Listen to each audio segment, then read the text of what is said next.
Now, NDE Radio, a weekly exploration of near-death experiences and similar encounters with the other side. Now, here's your host, Lee Witting. Welcome to NDE Radio with Lee Witting. Whether you're listening on TalkZone, by podcast, through the archives of our ad-free shows on our YouTube channel, or connected through the incredible content of our Facebook page. Our guest today, Darlene Kyurn, was first in touch with various aspects of the other side from a very young age. Her psychic abilities as a little girl frightened her Catholic mother, though, so after a while she gave up these interests until resuming them as an adult. Her studies have spanned a range from angels to UFOs to portals, vortexes, spiritual counseling, and guidance for folks going through the dying process. These days, Darlene is working on her spiritual artwork, which she finds focuses her very powerfully in the now. Darlene, it seems you had your spiritual abilities from a very early age. Yes, when I was very young, I could see the angels and see people who had passed over. I was able to teletransport and see things on my neighbors' roofs. And then as I got a little older, my mom was very afraid of that. So it kind of went away. And then, I don't know, I always kind of held on to it. And probably in my mid-30s, I just started getting all of it back. So I've been working with that. And I do tarot cards, and I've worked with people with death and dying and have done spiritual counseling and different things. So, and my one gift I have had was with the people that are dying and helping them to pass over. Yes. Yes. So that's about me. Were you raised in a religious tradition? I grew up Catholic, and when I got married, I went out of the Catholic Church and tried other religions. And what I found is that there are good parts in all religions and some bad parts in all religion. And what I found was me talking to God out in my backyard, I was closer to God than any church ever got me to. So that's kind of where I went to with my my religion is my backyard, or anywhere I am. When you saw angels, did they talk to you? Did they take you on any journeys? I was quite young then. I don't remember so much. I just remember like my grandma came and I told Mom what she said and somebody else what they said. And my mom was just so totally afraid of it. She would just, didn't want me to do that. So the angels, I always smiled. I just saw them. I don't remember talking to them so much back then. Did you feel protected by them?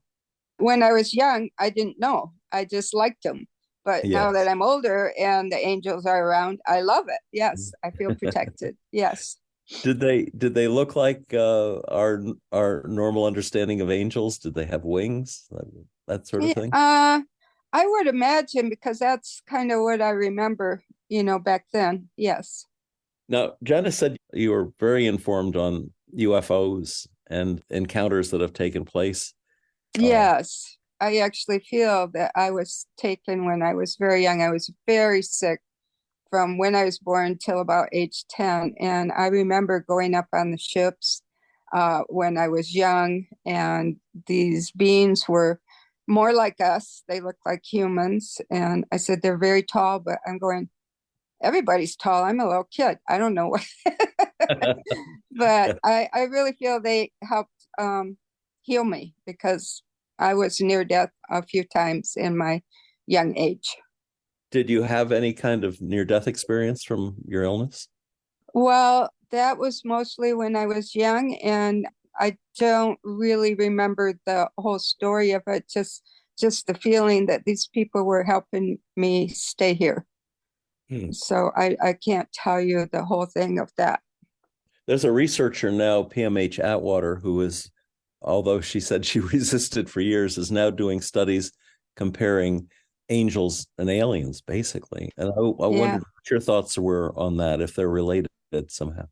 I believe they are. I believe there's all kinds of beings out there, and there are positive and some, I don't call them negative, mischievous ones. So, you have to know what you're dealing with and how to deal with them. I've worked with energy systems and Reiki master and different things for many, many years, and learned from spiritual teachings how to work with these energies. So it's pretty good. Yeah. She also mentioned the Bradshaw Ranch, vortex, and some things you've seen there. Yeah, on the Bradshaw Ranch, there was many sightings of portals right at the Bradshaw Ranch with the owner, Linda, and Tom Dungo, and of seeing like dinosaurs and other things through these portals. I used to go out there with my boyfriend, and we used to do UFO tours and orb tours where you look in the night vision and you saw all the orbs.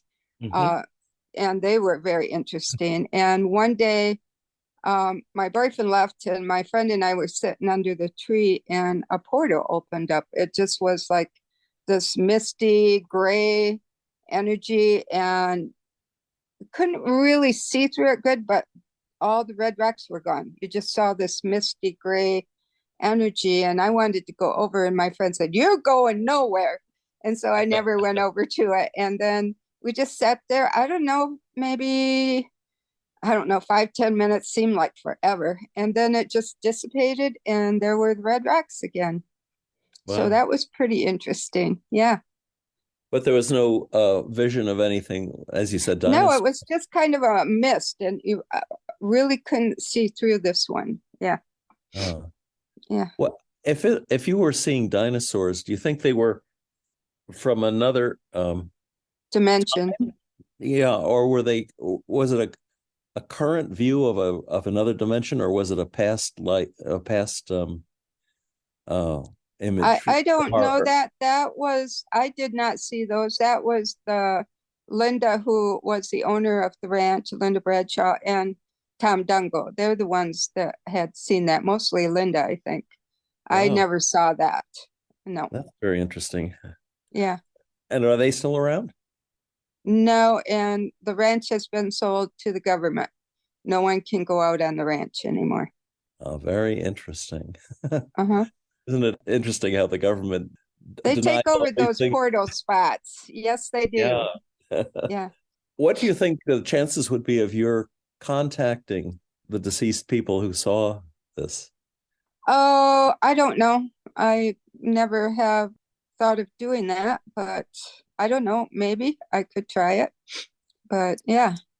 At some point. Tom Dungo is still alive, and he's very interesting about all the UFO sightings and all that information. And when we're done, I can text you his information. Oh, very good. Now that the government is beginning to open up a little bit about UFOs, although they don't call them UFOs anymore. Yes. They are beginning to acknowledge the existence. Some people think that they might be unfriendly aliens, but that has not been your experience? Not the ones that I've totally been in contact with. No, they were very malevolent. They were not harmful at all. Like I said, with studies and stuff, I see there are probably some different races that are just more doing things for their own sake, and experimenting on animals and people and things like that, because they're just that's what they do, is for their learning. So if you call that evil, I guess you could, but I don't think it's just, everyone has a different agenda. Every race out there, I think there's many races that are around. We've been kind of off limits, the planet, for quite a while with that. And yeah, it's just, I just always go with my heart, and I always find the positive things in life. So I think if you do that, you're not going to get in trouble with any negative aspects of things. And if you do, there are people that can help you Well, you've done spiritual counseling for people who are about to leave their bodies. Tell us a little about some of those Yeah, experiences and sure. what you saw. Okay. Well, with the death and dying, I took a class from Daniel Brinkley on spiritual hospice. And then I worked for quite a few years, mostly with friends and friends of family from friends, different people they know. And what is a wonderful thing is, helping them to get rid of their unfinished business. And what I mean by unfinished business, like if you have anger and frustration in your life, and find out where that comes from, if it's from a person or on the outs with other people, you can heal that while you're still here. And I've done that with many people, and it's amazing how they just beam and they're just ready to go. It is so beautiful. Like one of my friends was George. He was 77, had lung cancer. He was a trip. He was real spiritual. And I would go over and we'd talk spiritual stuff, and he would be smoking with his oxygen. I said, George, you're going to blow yourself up. Oh, I don't care. I'm dying anyway. So you're going to blow me up. Oh, you're okay. Anyway, he was I took him to the Veterans Hospital towards the end, and he just wanted to stay till his kids came. So I did energy work and helped him with his oxygen level because they kept turning it down. And then I asked him, I said, do you want me to call your two buddies you're on the outs with? This will be the last time. And he says, would you call him? So I did. And they came up and they talked to him. And a bunch of us were all in the hospice room. And he asked his one buddy to get him a bottle of scotch. So he had a drink of scotch, looking at all of us, just beaming with light, and was so happy that he made up with these two buddies that he was on the outs with. And then, so important. Yeah, it was so beautiful. And then his kids came, and the kids said that they talked to him for 2 hours. And then he says, I love you all so much. I have to go now. Goodbye. And he laid down and he was gone. I'm going, what a beautiful way to leave. And he was ready. Yeah. Wow. So that was one. Another thing, my friend, her mom was dying. And I wasn't there for the end, but she was just crying out in the night for like 2-3 nights, talking to her sister, and she would wake up and go, call the doctor. What's wrong with me? What's wrong with me? And so I asked my friend, can I tell her what's wrong with her? And she said, sure, tell her. So I went I said, Vivian, all the times I come here, you always say, I don't know why God's keeping me here. I'm ready to go. So I said, Vivian, God's not keeping you here. You're ready to go. And she smiled so much and just held my hand so tight. Oh, thank you for telling me. Thank you for telling me.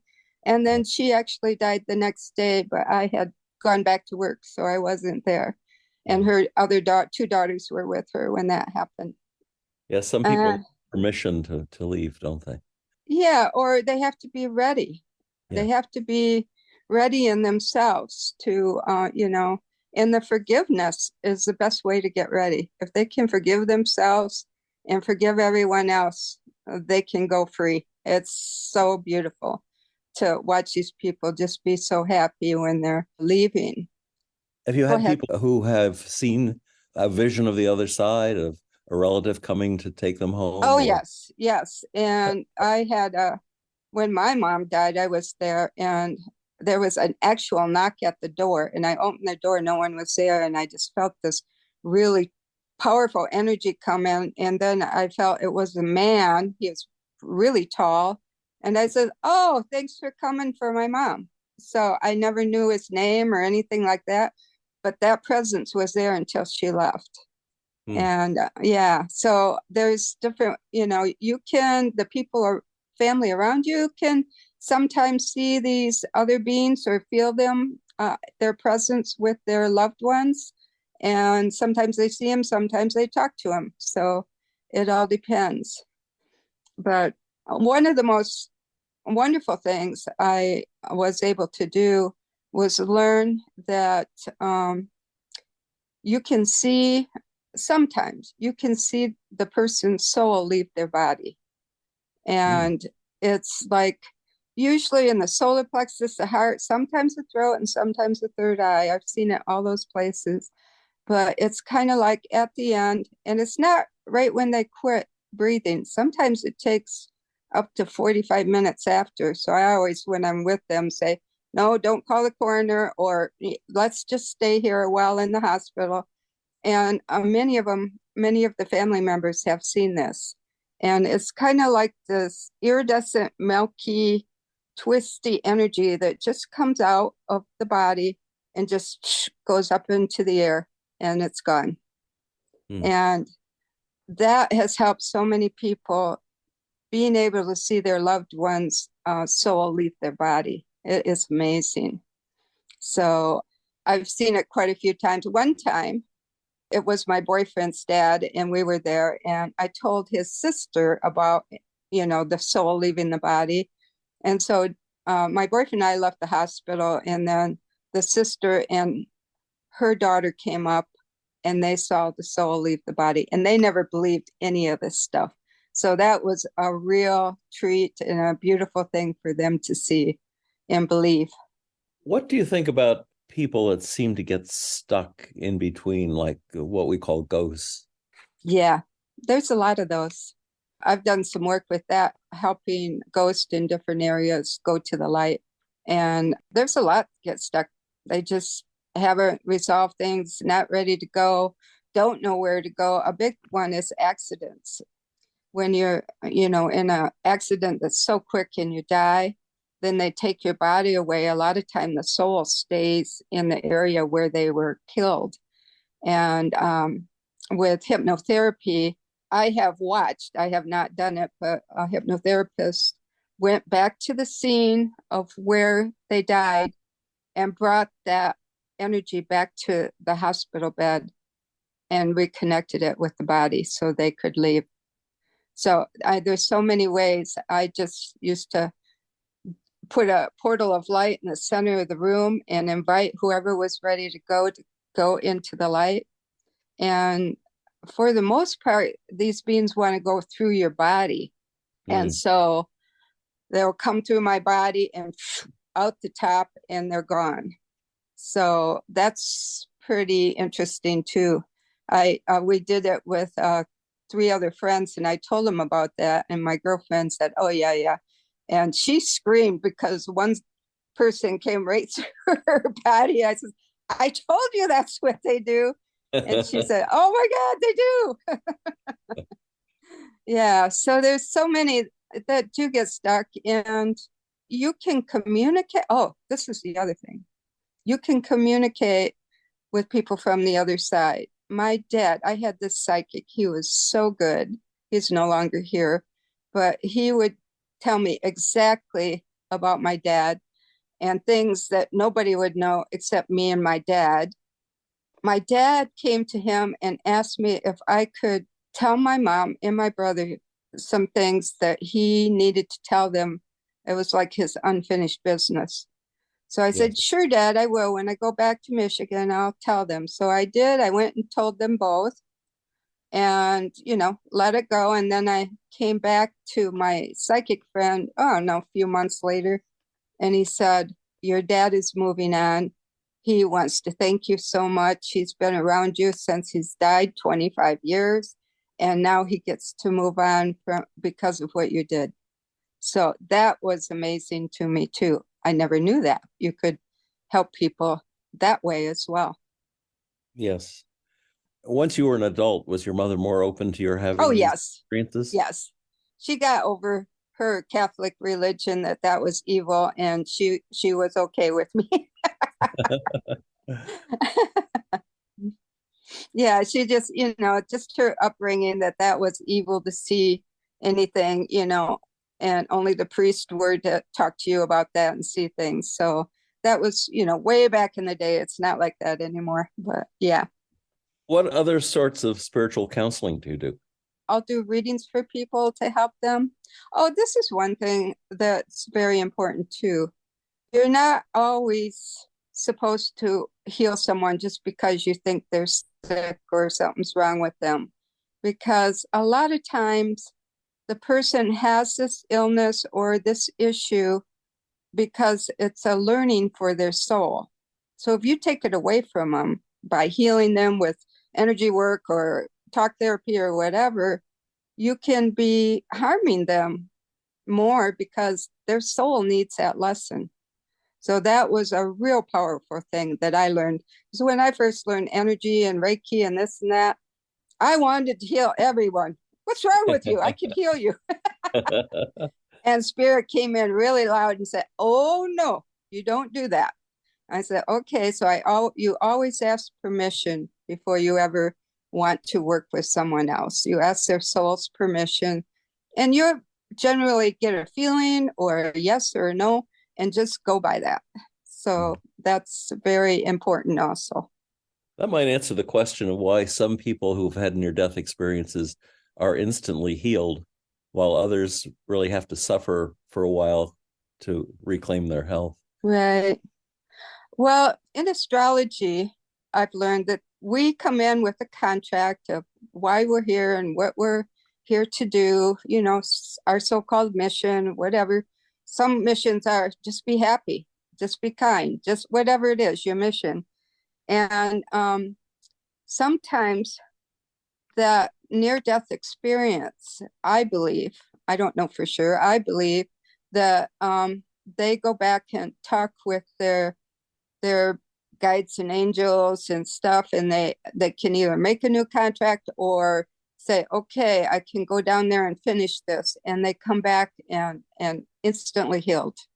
So that's just, you know, all of this is just my opinion. As we know, we all have different teachings and beliefs, and this is just my experience. So that's what I'm sharing.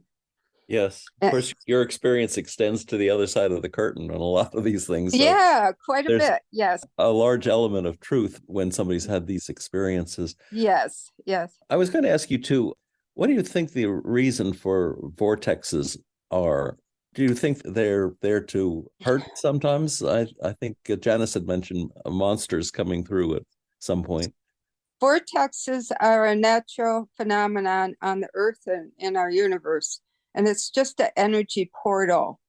It's energy. It's a higher vibrational energy, just like we're here in Sedona, and you go to the vortexes in Sedona, and you can go where they are and sit there, and you have a more opening to listen to your guides and angels to the other side. This energy is there for your healing. I think that's why a lot of people come to Sedona for that healing. They don't even know why they're coming, but that happens a lot. Just going out on the red rocks and, you know, just being, and a lot of things happen during those times. But there's vortexes all over the planet. From my understanding, a lot of them are just open, like some in the mountains, like Sedona, and other places they just open up at certain times in the astrological field, or I don't even know how exactly, but there's a lot of talk and work on portals, and they're all over the planet. And sometimes people just disappear if they walk through them. So I've heard this. I don't know, you know, firsthand, just hearing this. And so portals are kind of tricky, and you got to be careful of them. I haven't heard any negative being coming through, but I'm sure they could. I just haven't heard of that. And I think it's more your intention than anything else of what you'll get. If you're working with energy or portals, you know, you want a loving energy, and you ask, and your intentions create your reality. So if you're always fearful, you're going to get a lot more things to be fearful of, because the universe gives you what you think, what you want, what you believe. So that's the biggest thing, is if you can turn around or get rid of these fears. And that's what I've helped people with, is getting rid of those past life core fears so that they don't have to keep living that over and over again. Yes. Do you recall any of your past lives? Yes. I remember a huge one in Egypt. I went to Egypt and I knew I lived there. And it was so strange because I could ride a camel. Never rode a camel before in this life. And our camel guy said, "You ride camel before, your camel like you." And I'm going, "You know how to get up, you know how to get down." I says, "No, I've never ridden a camel." "Yes, you do." I said, "Okay." Then in the pyramid, I had a huge experience when there was 12 of us in there, our group. We toned around the sarcophagus when one of us was laying in there. And I went somewhere and I came back different. After that, every time I did energy work, I felt like I was 10 foot tall. And I'd have to look at my feet and go, "Oh no, you're not, you're still short." But something happened during that time. And then we'd go to museums and all the kids were in there from school and they'd all come over to me and grab onto me and laugh and smile. And the teachers had to take them away. And my people I was with said, "What's that about?" I says, "They recognize me. I've lived here before." I don't know. But yeah, that was one. Sedona, where I am now. I lived in Michigan until I was 44, moved out here, and I know I lived here before. I worked with the Indians and the energies here, and it was just like, I'm back.